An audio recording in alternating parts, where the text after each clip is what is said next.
حریم اپنے سسرال سے شہرینہ کا رشتہ فائنل کرنے کے مطالبے کے ساتھ آ گئی تھی۔ میں صبح تک واپس جاؤں گی جب بھائی اپنی رضامندی دے دیں گے، شہرینہ کے لیے اس نے کہا۔ یہ کیا بچکانہ حرکت ہے حریم، تم کیا سمجھتی ہو میں اس طرح تمہاری ننکی بچکانہ ضد پر شادی کر لوں گا؟ سالار نے اسے ڈانٹا۔ آپ نے انکار کرنا تھا تو پہلے سال کر دیتے، معاملہ یہاں تک تو نہ پہنچتا۔ میری کیا عزت رہ جائے گی اپنی سسرال میں؟ شہرینہ پر جان چھڑکتے ہیں محیب، اگر شہرینہ ہرٹ ہوئی تو وہ مجھے بھی خوش نہیں رہنے دے گی۔ محیب کے ساتھ پلیز بھائی، میں جانتی ہوں اسے بہت جذباتی ہے، اتنی آسانی سے بردار نہیں ہوگی، اور اس میں کوئی کمی بھی تو نہیں ہے۔ وہ اس کی خوبیاں بیان کرنے لگی جن سے وہ بخوبی آگاہ تھا۔ شہرینہ اس کی کلاس فیلو بھی رہ چکی تھی اور وہ ان دنوں بھی اس کی یک طرفہ جذباتیت سے جو کافی حد تک بچکانہ پن لیے ہوئے تھیں وہ عاجز آ گیا تھا۔ اسے وہ زہر لگتی تھی۔ وہ اسے باہر جا کر بھول بھی گیا تھا، لیکن 2 سال پہلے حریم کی شادی جب محیب سے ہوئی تو اس وقت سے وہ ایک بار پھر اس کے حصول کے لیے سرگرم تھی۔ اب ماما نے بھی اس کی حمایت میں بولنا شروع کر دیا تھا۔ سالار، میں نے ہر طرح سے شہرینہ کو پرکھا ہے، وہ جذباتی لڑکی ہے لیکن کسی قسم کی اخلاقی گراوٹ کا شکار نہیں۔ اگر مجھے کہیں سے بھی کوئی منفی اشارہ ملتا تو میں اتنی سنگ دل نہیں کہ ایک اولاد کی خوشیوں کی خاطر دوسری کو بہن چڑھا دوں۔ 1 ہفتے کے بعد ان لوگوں کو انوائٹ کر کے میں نکاح کی تاریخ فائنل کر دوں گی۔ کیا کہا؟ وہ اچھلا۔ نو نیور، میں نکاح نہیں کر سکتا۔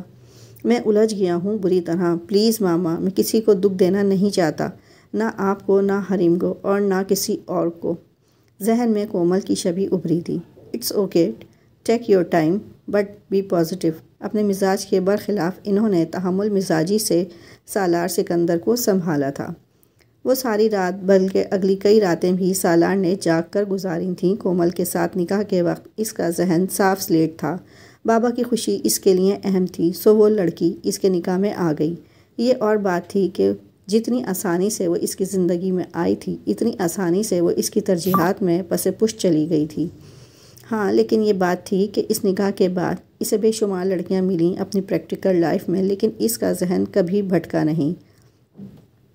اب گزشتہ چند ماہ سے وہ کومل کو اس طرح جان گیا تھا کہ وہ نازک سی لڑکی سنبھال کر رکھے جانے کے قابل تھی۔ کسی آبکینے کی مانند باوقار اور سلجھی ہوئی شخصیت اس کی ظاہری خوبصورتی سے بھی بڑا پلس پوائنٹ تھا اس کے نزدیک، اور گزرتے دن کے ساتھ تو اسے دیکھ کر اپنے اندر طمانینت محسوس کرتا تھا۔ وہ بہت زیادہ نہیں بولتی تھی، لیکن جب دادی کے ساتھ وہ ہنس بول رہا ہوتا تھا تو وہ اسے دیکھتے ہوئے گم سی ہو جاتی۔ اس کی آنکھیں اس کا حال دل عیاں کرنے لگی تھیں۔ اس کے دل میں بھی سالار کی چاہت پیدا ہو گئی تھی۔ سالار سے نظریں ملنے پر اس کا فوراً نظر چرا لینا بھی ایک لاشعوری کوشش ہوتی تھی اپنا اندر چھپانے کی۔ سالار کو اس کی آنکھوں کی چمک اور چہرے پر کھلتے رنگ سب کچھ سمجھ میں آ رہے تھے اور اچھے بھی لگ رہے تھے۔ وہ اس کی بیوی تھی، وہ اس کے ساتھ زندگی گزارنے کی پلاننگ کرنے لگا تھا، اگرچہ اظہار اس نے بھی کبھی نہیں کیا تھا۔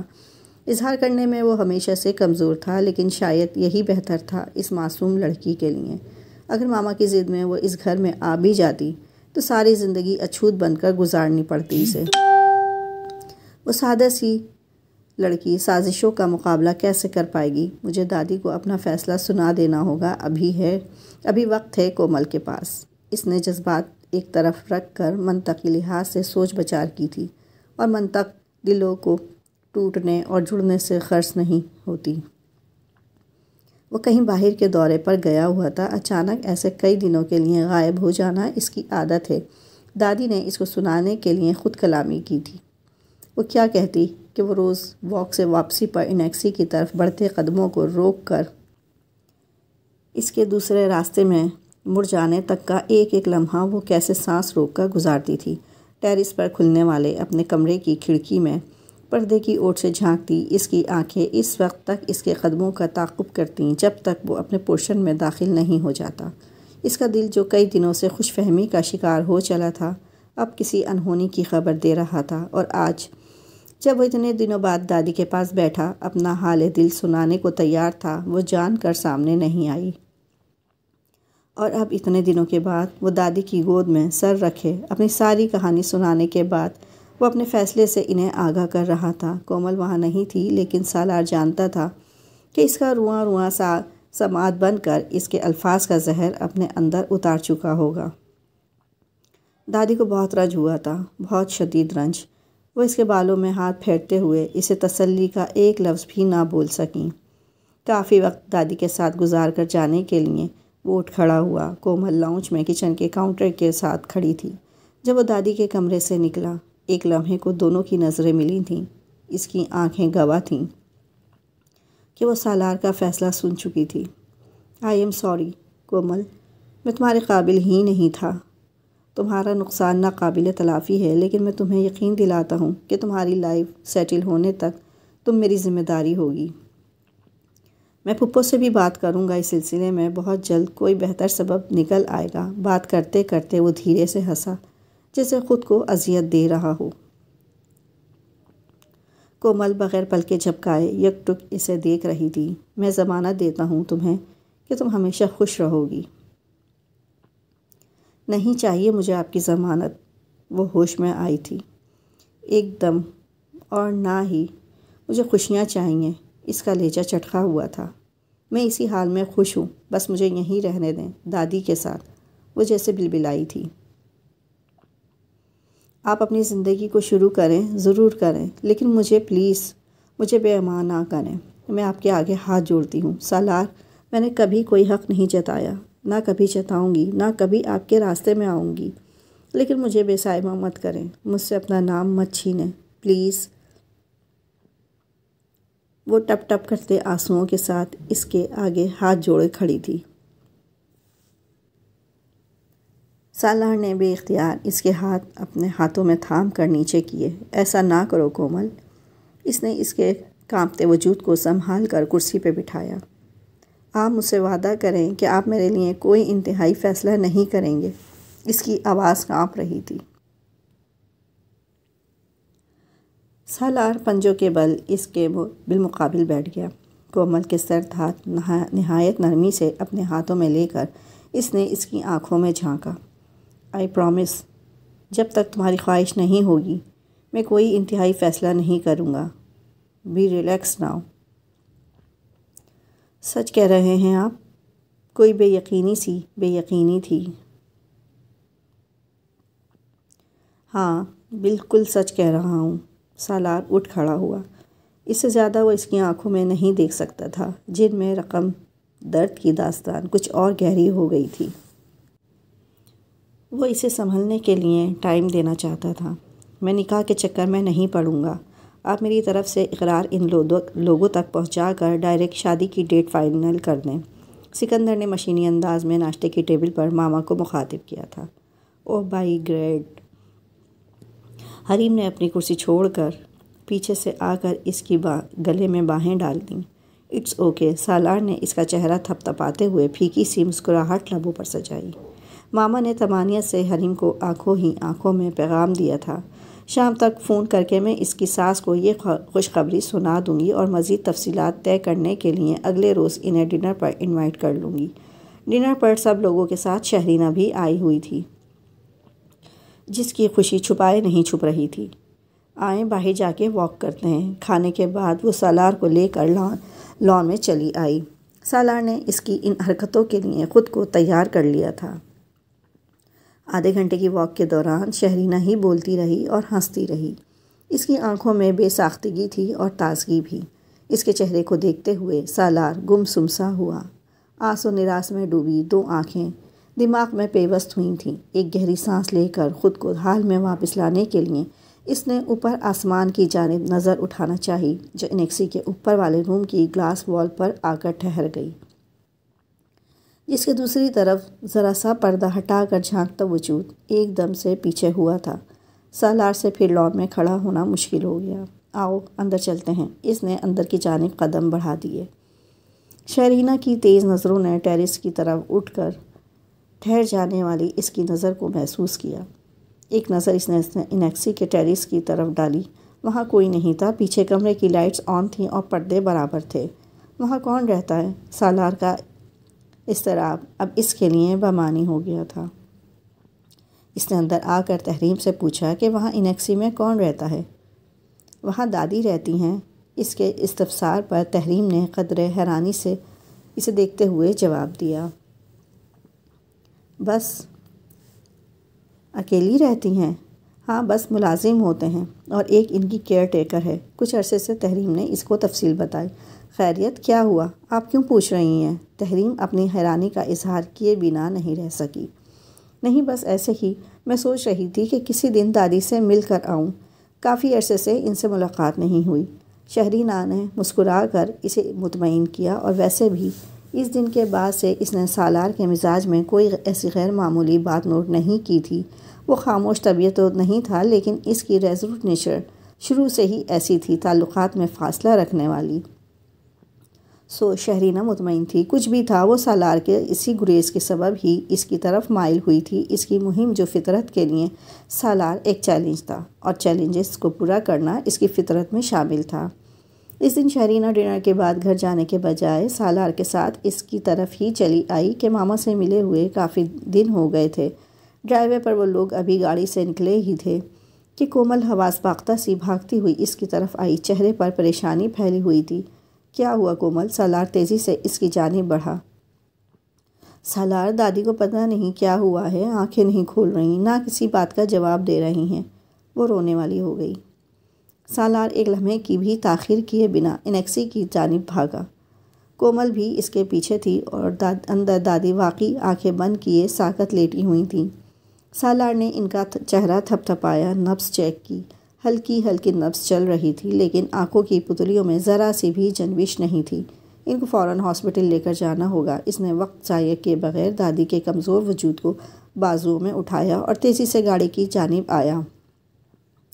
میں بھی چلوں گی ساتھ، کومل نے سکندر سے کہا تو سکندر نے اسے گاڑی میں بیٹھنے کا اشارہ کیا۔ میں بھی ساتھ چلوں؟ شہرینا نے بھی اس کے ساتھ جانے کا کہا۔ نہیں، تم رہنے دو، کومل چل رہی ہے ساتھ، تم اندر جا کر ماما کو بتا دو۔ گاڑی کی پچھلی سیٹ پر دادی کو لٹا کر اس نے شہرینا کو ہدایت دیتے ہوئے ڈرائیونگ سیٹ سنبھالی تھی۔ کومل دادی کا سر گود میں رکھے ان کے ساتھ پچھلی سیٹ پر تھی۔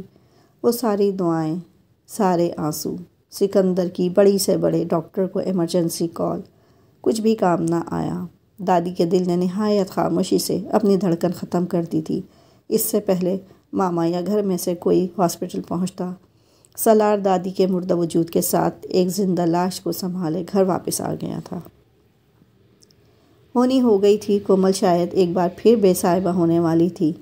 آنسو اس کی آنکھوں میں جم سے گئے تھے۔ کون آیا، کون گیا، اسے کچھ خبر نہیں تھی۔ خبر تھی تو بس یہ کہ اس گھر میں اس کی موجودگی کا جواز ختم ہو گیا تھا۔ سالار خود بھی بہت دل گرفتار تھا، لیکن اصل تشویش اس سے کومل کی حالت دیکھ کر ہو رہی تھی۔ ماما سے اس نے کہہ دیا تھا کہ وہ اس جذباتی جھسکے سے سنبھلنے تک وہیں انیکسی میں رہے گی۔ پپو نے رسمی طور پر بھی کومل کو ساتھ چلنے کے لیے نہیں کہا، اور وہیں ماما، انہوں نے فی الوقت کوئی اعتراض تو نہیں کیا تھا، لیکن بڑی بے دردی سے کومل کی اس حالت کو اس کا ڈرامہ قرار دے دیا تھا۔ بقول ان کے ایسی کیا جذباتی وابستگی کہ اس کا صدمہ ہی کم نہیں ہو رہا۔ یہ لڑکی کون ہے؟ ولید ماما کا اکلوتا بھانجا تھا، دادی کی آخری رسومات میں شرکت کے لیے دبئی سے آیا تھا اور آج کل وہیں رہ رہا تھا۔ تمہارے انکل کے دوست کی بیٹی ہے۔ باپ کے مرنے کے بعد کوئی وارث نہیں تھا تو سالار اپنی دادی کے ساتھ مل کر اس کو یہاں لے آیا۔ ولید نے پرسوچ انداز میں ہنکارا بھرا۔ اچھا تم سناؤ، تمہاری صوبیہ کے ساتھ کیسی چل رہی ہے؟ خالہ چھوڑیں صوبیہ کو، آپ کی بہن نے یہ توق میرے گلے میں ڈال دیا ہے، میں عاجز آ گیا ہوں اس سے۔ ولید کا حلق تک کڑوا ہو گیا تھا صوبیہ کے ذکر سے۔ سالار گہری نیند میں تھا جب اس کو اپنے فون کی وائبریشن محسوس ہوئی۔ مندی مندی آنکھیں کھول کر اس نے ٹائم دیکھا، رات کے 2:30 بج رہے تھے۔ فون ایک بار پھر وائبریٹ ہو رہا تھا۔ اس وقت کون ہو سکتا ہے؟ اس نے سائڈ ٹیبل سے فون اٹھاتے ہوئے سوچا۔ کومل کالنگ۔ اسکرین پر نظر پڑتے ہی اس کی ساری نیند اڑ گئی۔ 4 مسڈ کال تھیں کومل کے نمبر سے۔ آج سے پہلے اس نے زندگی میں کبھی کال نہیں کی تھی۔ اسے ضرور کوئی کام ہوگا، اس نے فوراً سے پہلے کال ریسیو کی تھی، ساتھ ہی لائٹس آن کرتا ہوا دروازہ کھول کر ٹیرس پر نکل آیا۔ سالار باہر کوئی ہے، کافی دیر سے دستک دے رہا تھا اور اب تو پچھلی طرف سے کھڑکی کھولنے کی بھی کوشش کر رہا ہے۔ کومل کی گھبرائی ہوئی آواز آئی۔ کوئی نہیں آ سکتا کومل، باہر گیٹ پر گارڈز ہیں، تمہارا وہم ہوگا، اس نے تسلی دی۔ نہیں سالار، مجھے بہت ڈر لگ رہا ہے، پلیز کچھ کریں، وہاں کوئی ہے، واقعی میرا اعتبار کریں۔ کومل کی آواز میں واقعی خوف تھا۔ اچھا میں دیکھتا ہوں، تم بیڈ روم لاک کر لو، میں آ رہا ہوں۔ وہ اس کا وہم دور کرنا چاہتا تھا، لیکن پچھلا دروازہ کھول کر وہ گھوم کر انیکسی کی طرف گیا تو وہاں واقعی کوئی تھا جو آہٹ پا کر دوسری طرف بھاگا تھا۔ سالار کی ساری بے فکری اڑنچھو ہو گئی۔ گارڈ کی موجودگی میں باہر سے کوئی اندر نہیں آ سکتا تھا، لیکن گھر کے مکین کے دل میں بے ایمانی آ جائے تو وہ جو کوئی بھی تھا گھر کے اندر سے ہی تھا، اور گھر میں ولید کے علاوہ اور کون تھا؟ ولید۔ اس نے مٹھیاں بھیج کر غصہ کنٹرول کیا۔ تو اس نے یہ حرکتیں ابھی تک نہیں چھوڑیں۔ اشتعال کی لہر اس کے وجود میں پھیل گئی تھی۔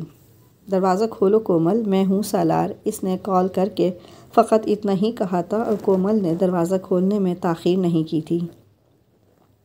شکر ہے آپ آ گئے سالار، یہ میرا وہم نہیں تھا، میں نے کھڑکی پر کسی کا عکس دیکھا تھا۔ خوف سے اس کی رنگت زرد ہو رہی تھی۔ سالار سے اس کے ہاتھوں کی لرزش چھپی نہیں رہی تھی۔ آؤ بیٹھو یہاں۔ وہ اسے کندھے سے تھام کر صوفے تک لایا تھا۔ اسے صوفے پر بٹھا کر اس نے پانی کا گلاس اسے تھمایا جو اس نے ایک ہی سانس میں ختم کر لیا۔ سالار، میں کہاں جاؤں، کیا کروں، میری کچھ سمجھ میں نہیں آ رہا۔ وہ رو دی تھی۔ ریلیکس، سب ٹھیک ہو جائے گا، میں ہوں نا۔ اس نے اس سارے عرصے میں شاید پہلی بار اس کو اپنے ہونے کا یقین دلایا تھا۔ کومل نے چونک کر اسے دیکھا، وہ اسی کو دیکھ رہا تھا۔ کومل نے نظر جھکا لی۔ تم سونے کی کوشش کرو اپنے کمرے میں جا کر، میں یہیں بیٹھا ہوں، صبح سرونٹ کوارٹر سے کسی کو بلوا کر ہی جاؤں گا یہاں سے، اس نے اسے تسلی دی۔ مجھے نہیں نیند آ رہی، ویسے بھی صبح ہونے والی ہے، کافی بناؤں آپ کے لیے؟ ہاں بنا لو، اس نے صوفے کی پشت سے سر ٹکا کر آنکھیں موندیں۔ میں اس لڑکی کو یوں ان حالات میں یہاں اکیلا نہیں چھوڑ سکتا، صبح ماما سے فائنل بات کروں گا۔ وہ تھک گیا تھا اپنے اندر کی جنگ سے، وہ اپنے گھر کی سازشوں سے بچا کر کومل کو اچھی زندگی دے رہا تھا اپنے تئیں، لیکن کیا ضمانت تھی کہ آئندہ جس گھر میں وہ شادی ہو کر جائے گی وہاں اسے سارے فرشتہ نما انسان ملیں گے؟ پھر تو طلاق کا لیبل بھی چسپا ہوگا اس کی پیشانی پر۔ کس کس کو اپنے پاک بازی اور بے قصور ہونے کا یقین دلائی پائے گی وہ؟ نہیں سالار، تم کسی کی خوشیوں کی ضمانت نہیں دے سکتے، دادی نے جیسے اس کے قریب سرگوشی کی تھی۔ تو یہ طے ہوا کہ اب میرے وجود پر مزید کوئی سودے بازی نہیں ہوگی، جس کی قسمت میں جو خوشیاں ہیں وہ اس کو ضرور ملیں گی، لیکن اگر یہ لڑکی برباد ہو گئی تو اس کی کسی کو بھی خوش نہیں رہنے دے گی۔ وہ آنکھیں بند کیے یہی باتیں سوچ رہا تھا۔ کافی لے لیں؟ وہ اس کے لیے کافی بنا لائی تھی۔ آؤ بیٹھو میرے پاس۔ سالار نے کافی کا مگ ٹیبل پر رکھ کر اس کا ہاتھ پکڑ کر اپنے ساتھ بٹھایا تھا۔ وہ صوفے کے کنارے پر ٹک گئی۔ آئی ایم سوری کومل، میں اپنی ذمہ داری پوری نہیں کر سکا، میں اس رات کے لیے خود کو کبھی معاف نہیں کروں گا۔ سالار نے اس کے ہاتھ تھام کر اپنی کوتاہی کی معافی طلب کی۔ آپ کا تو اس میں کوئی قصور نہیں، قسمت کی بات ہے۔ ساری، کومل نے افسردگی سے کہتے ہوئے اپنے ہاتھ اس کے ہاتھوں سے نکالنے چاہے۔ سالار کا قرب اس کی سوچوں پر حاوی ہونے لگا تھا۔ وہ گھبرا کر اٹھ کھڑی ہوئی۔ میں اپنے روم میں جاؤں؟ ہاں جاؤ، تم سونے کی کوشش کرو۔ سالار نے اس کا ہاتھ چھوڑ دیا۔ وہ کمرے میں چلی گئی۔ سالار وہیں لاؤنج میں صوفے پر لیٹ گیا۔ سوچ رہا تھا کہ فجر کی اذانیں ہونے سے پہلے سرونٹ کوارٹر میں سے کسی کو یہاں بھیج کر وہ چلا جائے گا، لیکن جو آنکھ لگی تو کومل کے جگانے پر ہی کھلی۔ صبح کی روشنی پھیل چکی تھی اور رات کے اندھیرے کو تمام تر خوف اور وسوسوں سمیت نکل چکی تھی۔ اچھا میں اب جا رہا ہوں، دروازہ بند رکھنا، میں کوشش کروں گا کہ جلد از جلد یہ معاملہ سیٹل ہو جائے آفس جا کر کال کروں گا تمہیں۔ وہ ٹیبل پر سے فون اٹھاتا اٹھ کھڑا ہوا۔ Take care. وہ اسے دیکھ کر مسکرایا تھا۔ اس نے نظریں جھکا لیں۔ رات گزر گئی تھی لیکن دونوں کے الجھے رشتوں کی ڈور سلجھا گئی تھی۔ ماما سے ولید کی رات کی حرکت ڈسکس کروں گا۔ وہ سیدھا ماما کے کمرے میں آیا تھا تاکہ ولید کو آج کے آج یہاں سے چلتا کیا جائے، لیکن ولید پہلے سے ہی وہاں تھا۔ اوہ، تو تم یہاں ہو؟ چلو اچھی بات ہے۔ اسے دیکھ کر ایک بار پھر سالار کے اندر اشتعال کی لہر اٹھی۔ ماما، اسے پوچھیں یہ رات کو کہاں تھا؟ اسے تو میں بعد میں پوچھ لوں گی، پہلے تم بتاؤ تم کہاں سے آ رہے ہو؟ ماما کی آواز سرد تھی۔ کیا مطلب ہے آپ کا؟ آپ کو پتہ ہے رات اس نے کیا کیا ہے؟ مجھے شرم آ رہی ہے اس کو اپنا کزن کہتے ہوئے۔ شرم تو مجھے بھی آ رہی ہے سالار کہ تم میرے بیٹے ہو، تم اس حد تک گر جاؤ گے۔ I can't believe it. کیا کہے جا رہی ہیں ماما؟ میں انیکسی میں تھا، کومل کے پاس، کیونکہ آدھی رات کو یہ محترم وہاں نقب لگانے کی کوشش کر رہے تھے۔ کومل نے مجھے کال کی تھی۔ دیکھا خالہ، میں نے کہا تھا نا کہ سالار مجھ پر ہی الزام لگائے گا۔ ولید نے دنیا جہاں کا دکھ اپنے چہرے پر طاری کیا۔ کیوں؟ کیا لگتے ہو تم کومل کے، جو آدھی رات کو تمہیں مدد کے لیے بلا رہی تھی؟ فرشتہ سمجھتی ہے وہ تمہیں؟ سالار، میں کہہ رہی ہوں یہ ڈرامہ ختم کرو اور دفع کرو اس لڑکی کو جس کی وجہ سے آج تم اس حد تک گر گئے ہو۔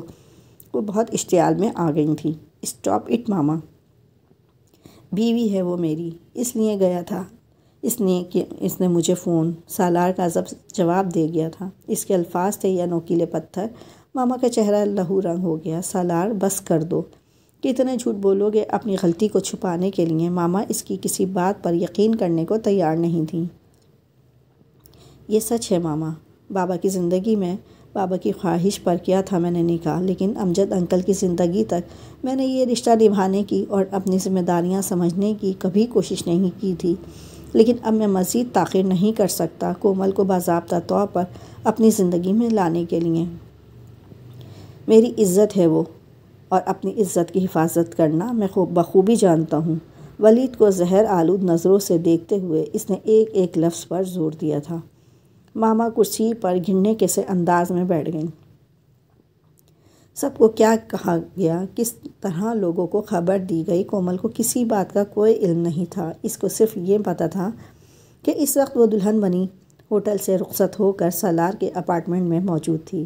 پھپھو، سمن اور مریم نے اس کے میکے کا کردار بخوبی نبھایا تھا۔ کاش بابا اور دادی بھی ہوتے آج، اور امجد انکل بھی۔ اس کے قریب بیٹھتے ہوئے سالار نے کس قدر افسردگی سے کہا تھا۔ اصل اداسی اسے ماما کے نہ ہونے کی وجہ سے ہو رہی تھی۔ اس کی تمام تر کوششوں کے باوجود انہوں نے اس نام نہاد شادی کو تسلیم کرنے سے انکار کر دیا تھا۔ تمہیں پتہ ہے یہ اپارٹمنٹ میں نے تمہارے لیے خریدا تھا جب میں نے شہرینہ سے شادی کا فیصلہ کیا تھا۔ یہ اپارٹمنٹ، کچھ شیئرز اور سیونگ سرٹیفکیٹس لیے تھے تمہارے لیے۔ میں نے تمہارا فیوچر کسی حد تک سیکیور کرنا چاہتا تھا، لیکن یہ نہیں پتہ تھا کہ ہم اپنی زندگی کی ابتدا اسی اپارٹمنٹ سے کریں گے۔ وہ ہلکے سے ہنسا۔ کومل نے ذرا کی ذرا نظر اٹھا کر اسے دیکھا۔ وہ اسی کی طرف متوجہ تھا۔ اس کی پلکیں لرز کر رہ گئیں۔ کیا ہوا ہے؟ ریلیکس ہو جاؤ یار، میں تو ساری فکروں سے آزاد محسوس کر رہا ہوں آج خود کو۔ مزید شہرینہ کو جب پتہ چلا کہ میں پہلے سے نکاح شدہ ہوں تو اس نے مجھے خوب باتیں سنا کر اپنی زندگی سے بے دخل کر دیا کہ اسے سیکنڈ ہینڈ چیز استعمال کرنے کی عادت نہیں ہے۔ اب رہ گئی ماما تو وہ بے شک ناراض ہیں، ہماری شادی میں شریک نہیں ہوئیں، لیکن اب تھوڑے عرصے میں وہ خود ساری باتیں سمجھ جائیں گی۔ دھیرے دھیرے ساری باتیں اسے سمجھا کر آخر میں وہ شوق ہوا۔ اور سنو، یہ سچ ہے کہ تم سہمی سہمی سیدھی میرے دل میں اترتی ہو، لیکن بریو بیبی، دنیا کی آنکھوں میں آنکھیں ڈال کر جینے والی۔ ہاں، بیڈ روم میں ایسے ہی رہنا، پرفیکٹ لک یو نو۔ اب وہ اسے چھیڑ رہا تھا۔ شرم کی مسکراہٹ نے کومل کے لبوں کا احاطہ کیا تھا، جسے چھپانے کو اس نے گردن ذرا اور نیچے جھکا لی تھی۔ سالار نے اس کی پیشانی پر اپنے پیار کی پہلی مہر ثبت کی تھی۔ دونوں کے دل شکر گزار تھے اس کے، جس نے آج ان کے راستے میں آنے والی تمام تر رکاوٹوں کو دور کر کے ان کے وجود کی ایک دوسرے سے تکمیل کی تھی۔